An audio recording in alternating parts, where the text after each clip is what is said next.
You just lost to Texas. Auburn. There goes Davis. Oh, my God. Davis is going running all the way back.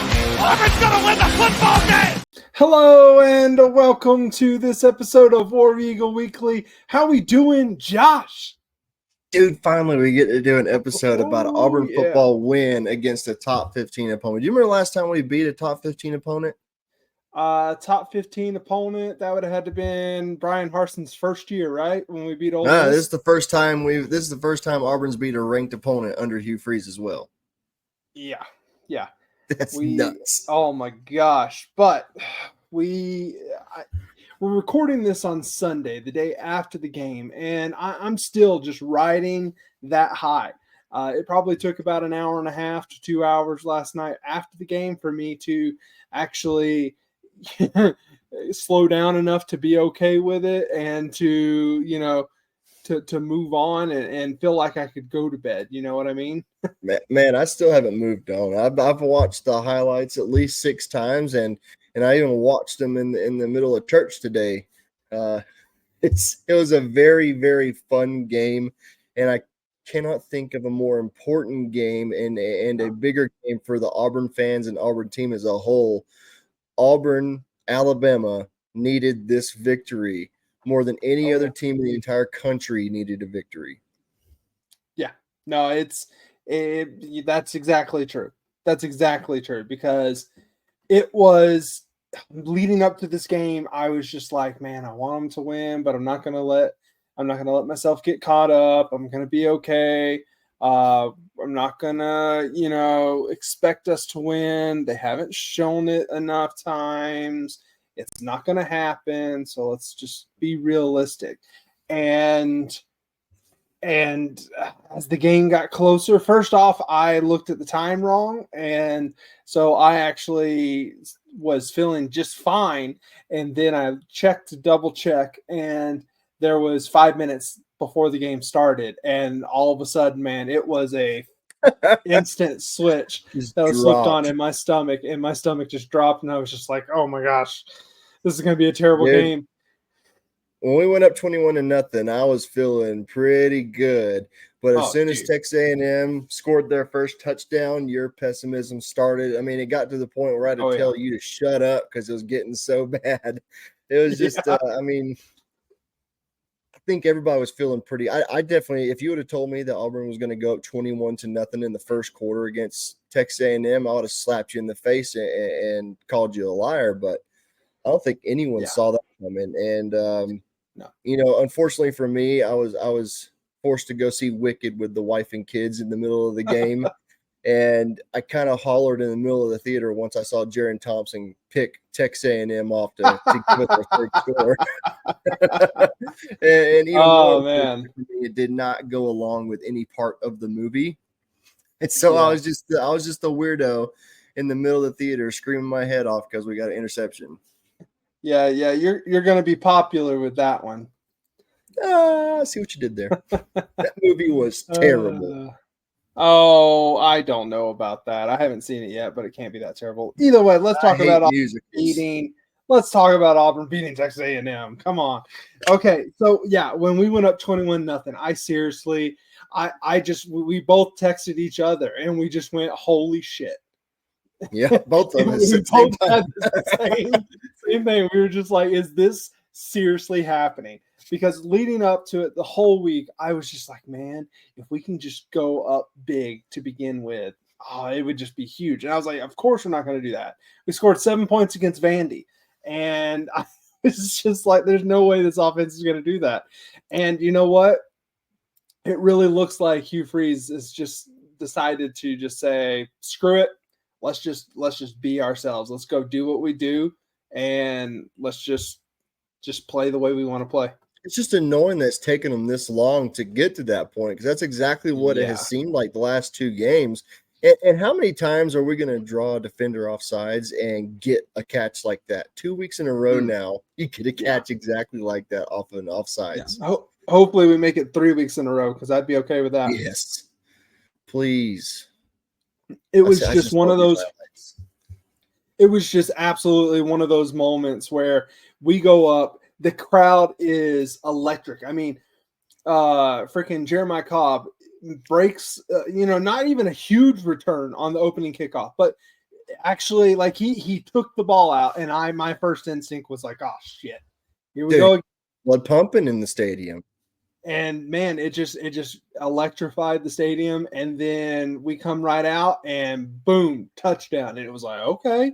And then we held Texas A&M, and we're like, okay.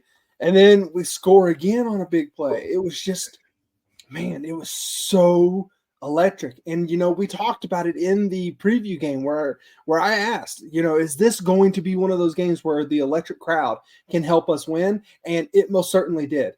The beginning of this game, absolutely, Texas A&M, they were completely not prepared for that environment.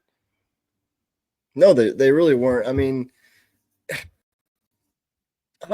like Mike Elko said in his pregame presser, they're looking forward to Texas, and I feel like it really showed that they were looking forward to Texas, and they overlooked Auburn. And I mean, and Auburn made them pay for it. How big has Ian Vachon though been for Auburn? Yeah, I mean, he missed that 40-yard field goal that would have just won it for us in regulation. I know at the time it wasn't like that, but had he made the one that he missed, we would have ended it there in regulation and been just fine. But he has stepped up, and I have a little bit more confidence that we can hit anything 30 yards in. I feel like we should be good. We should be good. I joked in the Warblogle Discord that we needed to go when he did miss that kick. I joked that we needed to go get that LSU student from game day a couple weeks ago. $1 million on the line, and that kid freaking nailed it. So he nailed it. But Vachon has done great. I mean, he really has, considering the fact that 2 weeks ago he wasn't playing football, and the coaching staff found him in Auburn, and just like, all right, let's see what we can do with this. Hey, kid. you want to come kick for us? Yeah. So I just hope I hope it's not a confidence, demoralizer for Towns Magoo moving forward. He'll have a whole nother year to just that's true. And I hope Alex McPherson can, put the weight back on him in the offseason. Yeah. I just hope that we're not going to have to go to the student section to find a kicker for next year. But I solely believe that Ian Vachon was probably the deciding factor for Auburn in this game. He made two very big field goals, and the last one being the absolute biggest one from 41 yards away. Ice in his veins, bro. Yeah, you texted me that, and I was just like, I already missed one, and you were like, dude, ice in his We don't win that game without that kick. We just don't. No, I agree. We don't. And he stepped up. So, it was absolutely great that, what he did and the impact that he had on this team, because had it been Towns Magoo, we would have missed those 40-yard field goals, both of them. I don't want to say that. I just think he got some voodoo placed on him. It's true. He really does. And I hate it for the guy, and he can't even redshirt this year because he's played in every single game. But I don't want to speak illy of Towns Magoo, because he was the number one kicker in the recruiting class last year. But sometimes it takes a different perspective and a different talent to get your team feeling good. Speaking of feeling good, though, did you know that this is the first time in Auburn history where they have had back-to-back 100-yard receivers? No, that's kind of ridiculous. I mean, that's Cam freaking Coleman, dude. He was a monster in the beginning of this game, and he was a menace in the end as well. They had to shift a lot of attention to him, and that's what created a lot of ability for KLS to shine. Now, KLS made three amazing catches in this game. All three of his big catches were contested catches. And then the final touchdown, or a 2-point conversion, which stupid freaking rules, by the way. It is. I the hate it new so overtime much. rules. But that's a whole nother thing. We won. But yeah, he absolutely killed it. Both wide receivers killed it, and the commentator said it. That Auburn's receiving core was just feeling it. There was one person who had a bad game in our receiving room, and that was Malcolm Simmons. And he had one good play that was a big play. But prior to that, and any other time he kind of touched it, it seemed like there was a little bit of issue, and it just wasn't as crisp as I would have liked it. So, but honestly, after all was said and done, and after we, see the outcome of this game, was Peyton Thorne what we all envisioned this year after we bought into the hype? Is this who we thought we were getting? Yeah, this is the Peyton Thorne that we all thought we were getting. The last 2 games, he eclipses 300 yards and with 7 total touchdowns and 1 turnover in the last 2 games. Obviously, 1 game against ULM and then the next game against the number 15 ranked team in the country. But this is definitely the Peyton Thorne, the kind of Peyton Thorne that I thought we were going to be getting from week 1 this season. And I mean, I hate that it's taken week 1 him we this did long. get it. Sure, but it was also against Alabama A&M. Right. No, I know. But I mean, I hate that it's taken this long for him to, start playing this way. But at the same time, he's probably just the same mindset as Hugh Freeze is, and just to hell with it. I'm going to go out there and play ball. Yeah. So I mean, looking at his stats, it's actually kind of shocking what his stats are on the season. 2,400 yards, 20 touchdowns to only 8 interceptions.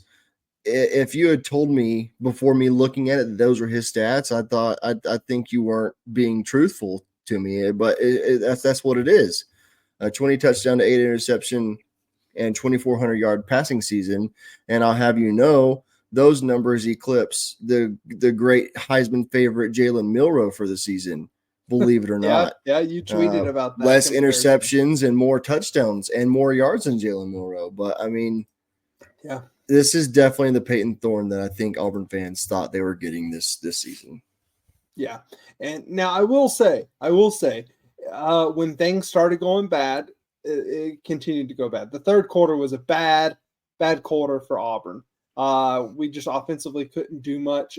We felt stagnant. It felt like the coaches were calling plays to not lose the game, as well as Peyton Thorne just did not look as crisp during that time. He made some really bad handoff decisions on read options. He just did not quite look the same. And then when he threw that interception, it snowballed, and it snowballed quick because he just did not look like the same quarterback that had been playing in those first 2 quarters.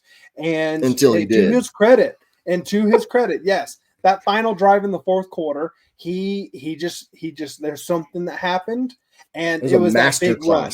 I think it had to have been that big run, because even before that big run, it was kind of like, but he just that big run, and he got fired up.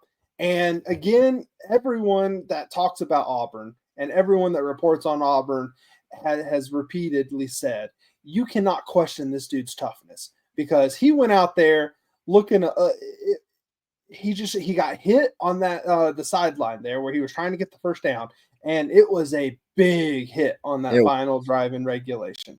And he throwing shoulder. Yeah, just didn't look like it phased him one bit. Now I'm pretty sure that was the adrenaline pumping, and maybe he's feeling it a little bit today. But kudos to Peyton Thorne, because he played a really good game. When you look at the final stats and the final numbers, it comes out to be a pretty good game. It really was. I mean, 301 passing yards, 19 to 31 completions, and average 9.7 yards of completion with 2 touchdowns to 1 turnover. Now the turnover, it was terrible. It was a terrible throw, terrible read. I mean, the linebacker almost dropped it, but for the luck of Texas A&M, their defensive back was standing right there where it was batted to. But all in all, there were some throws I wish he didn't make, like the like the pass he threw to KLS where KLS mossed the defender. I thought that was a terribly thrown ball, way underthrown.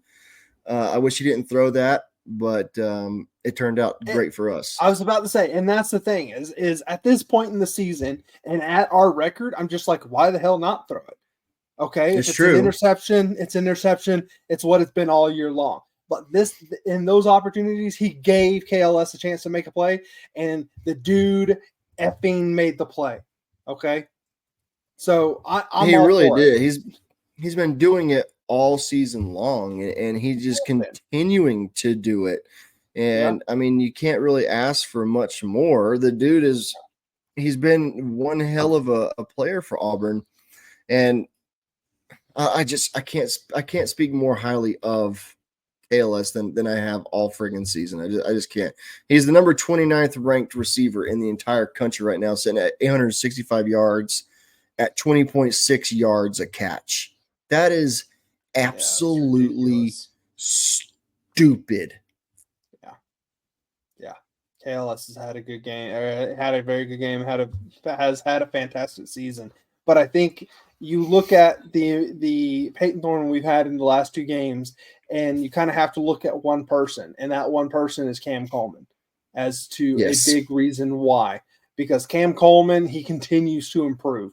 In this game, he knew it was a free play. He knew that he was going to get a jump ball. There was a second one, had Peyton Thorne not thrown it out of bounds. Actually, there was two more that Peyton Thorne threw out of bounds and out of the reach of Cam Coleman.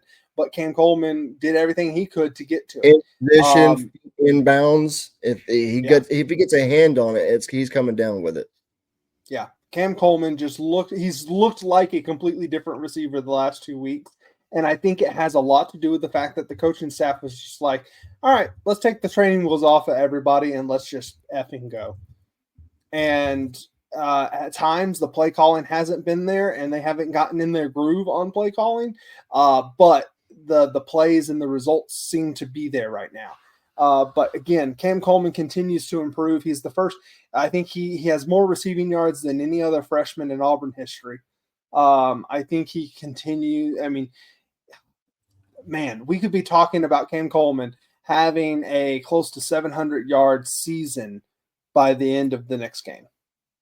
I mean, that it's going to take a lot, I think, for him to get to 700 yards. I don't know what he's at 520 yards. He's going to need 180 yards. He's at 520 yards? Okay. Yeah. He's going to need 180 yards receiving against Alabama.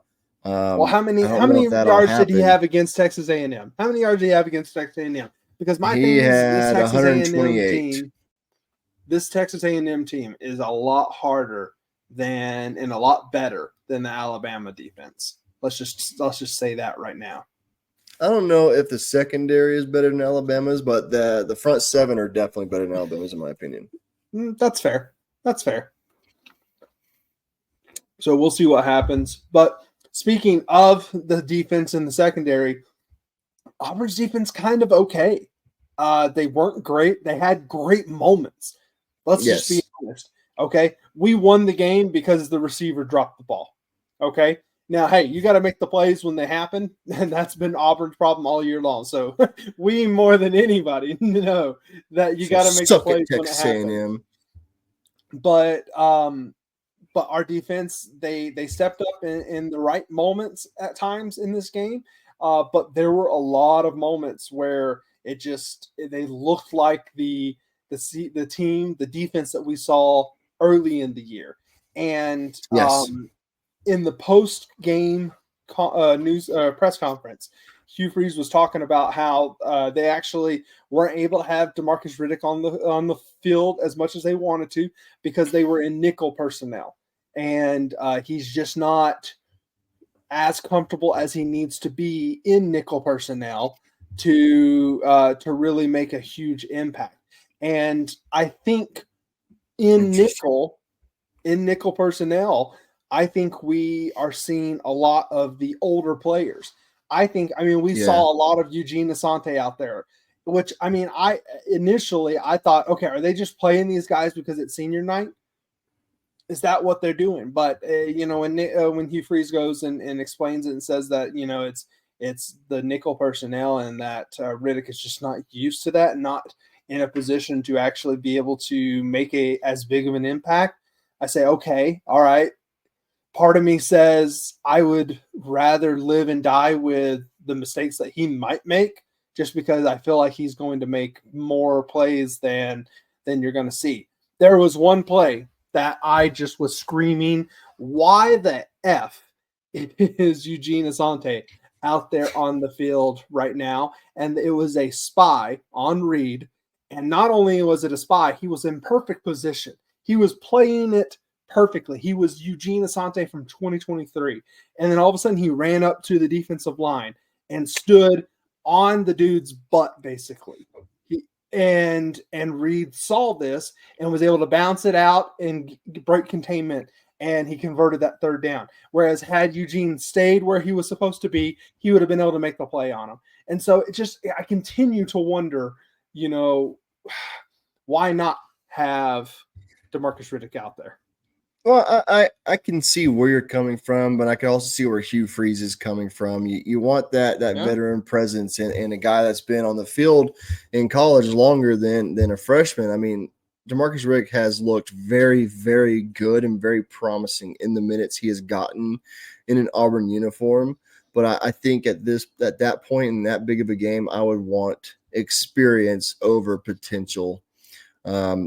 I had two really big takeaways about our defense. First one is, our defense really did play Reed pretty damn good the entire game. But for a freshman, Reed has a ton of freaking composure and knows how to make good decisions with that ball. Now, second he's a observation, redshirt freshman. Still, freshman's a freshman, dude. And second observation is, I've said it all season long. I even said it again during the game in our group chat. Jaron Thompson is probably the worst tackler I've ever seen. He relies so much on his shoulder and not wrapping up. It's so infuriating trying to see him win a one-on-one tackle. It is so infuriating. Yeah, he cost us 2 touchdowns. The touchdown that put him up, that put him at 14-21, I believe, on that slant. That he just took a god awful angle. I mean, it was a terrible angle. I don't know what he was doing. And then the play where the Texas A&M wide receiver just bullied his way in. It was the pick play that was ran.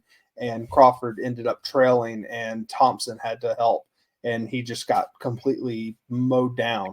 And I mean, first off, we texted it. Kudos to the coaching staff at Texas A&M, and kudos to that beautiful play, because that play design was amazing, and that receiver ran that route about as perfectly as he could have ran.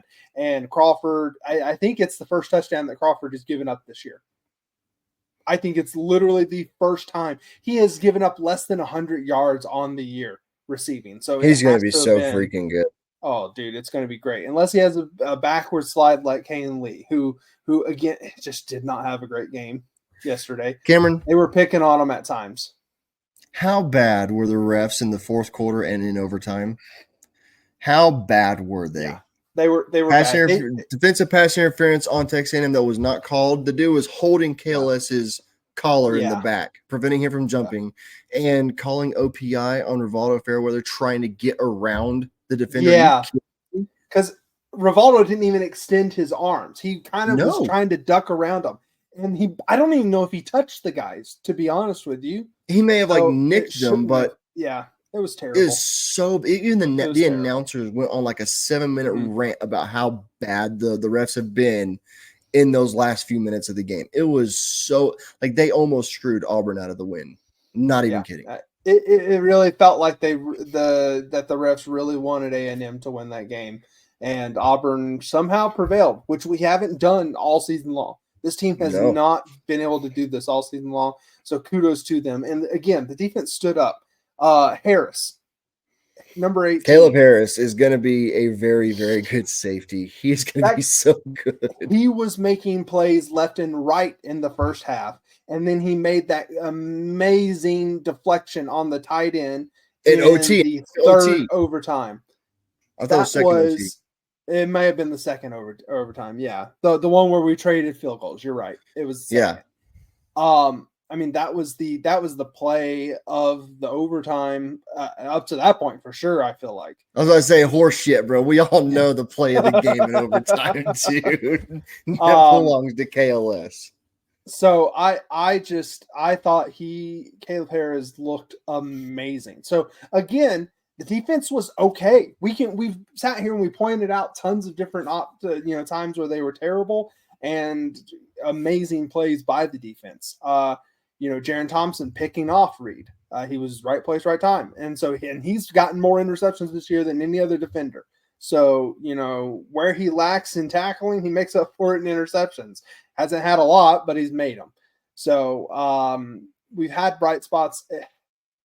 It definitely was one of the worst defensive games we've played in probably 6 games, though, to be perfectly honest with you. So one of the better offensive games that we've played, considering it was against a top 15 team. So, I mean, it's about damn time our offense is complementing our defense, because Texas A&M is going to score their points. Auburn's defense did the best they could against the opponent they were playing, and the offense complemented that. So I'm not upset with any of the performances on the field except for from Jaron Thompson, even though he had our lone turnover in the game. Yeah.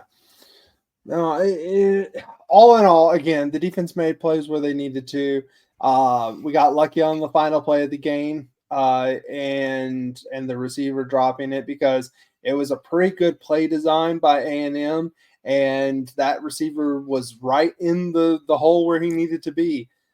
True. It was a bad throw, though. If that ball was in front of the receiver, it's a catch. If it's not, if it's behind him, then it's going to end up the way it was. So, I mean, you got to play the hand that's dealt to you, and they folded whenever it mattered the most. And God, I'm so happy it fell in Auburn's favor, bro. I mean, I don't think I've heard a consecutive crowd pop the way it happened between the KLS's catch and Texas A&M's drop. And I don't think I've ever seen high school recruits rush the field that freaking fast after an Auburn win either. Yeah, you sent me a picture. It was Offord that was the first one on the field there in the end zone. And he had a front row seat to the defensive play of the year up to this point. And again, it was just it was a lucky drop. But game. Hey, I don't care. It was Good game. It was great game for these pivotal and crucial recruits to attend. Yes. Offered was a surprise unofficial visit. We had Usman Kroma from Georgia. He's committed to Georgia. And we also had 5-star defensive lineman Justice Terry that's also committed to Georgia. And you can't help but think that a win impacted all 3 of those guys more than a lot of people probably realize. There's a lot of chatter out there that Auburn could very well end with a top 2 class this season. We're already sitting at number 3 or number 4, depending on what site you're looking at. But I mean, if we beat Alabama next week, I mean, you might as well, write it down in permanent marker. It could happen. That very well could happen. And don't worry, guys. We're going to be talking about this Iron Bowl game, so be sure to keep an eye out. Make sure you click the notification bell so that way you're notified when that video drops, because it's coming this week. And the trash talk already started in our family, because our sisters and our mom are Alabama fans, and we let them know tonight, because we had family dinner. We let them know tonight that they should be worried. And I don't know. They got that Bama hubris, though, and they say that they're not. But, I mean, you can't help but think that I mean, our sister's husband, our brother-in-law, he's already calling for Kalen DeBoer to be fired. He hates DeBoer. DeBoer. There's a lot of them. But we'll get more into that game in the next episode. For this game, though, Josh, who is your MVP? MVP is definitely going to have to go to KLS. The dude averaged 52 yards a catch. That's stupid. He had 2 of the biggest catches of the season last night. one for the 2-point conversion, and second when he mossed the defender on that third down pass. Yeah. I mean, without KLS, that game is lost. I mean, I was very close to calling Ian Vachon the MVP because, again, without that 41-yard field goal, we don't win that game. But you also brought up without him missing that 29-yarder or whatever it was, we don't lose that game. So, I mean, it's got to go to KLS. That's fair. That's a good MVP. For me, I think, man, I was going to go KLS. I don't know if I want to choose the same one as you, so I'm going to go with Cam Coleman. 2 touchdowns for him as well in this game. 3 touchdowns, sorry. He had 3. Did he have 3? 2 touchdowns. 2? Yeah, 2 touchdowns in this game, and just Peyton only threw 2. Yep, just busted this game wide open. But Josh, what a great win. We needed this win. We really needed this win. Really bad. Let's hope that we can end on a high note. Let's hope that we can go out on this season and get 3 wins in a row. Let's hope that we are seeing the start of something beautiful. And with that, Josh, war damn Eagle, son. War motherfucking Eagle. There goes Davis. Oh, my God. Davis is going running all the way back. Auburn's going to win the football game.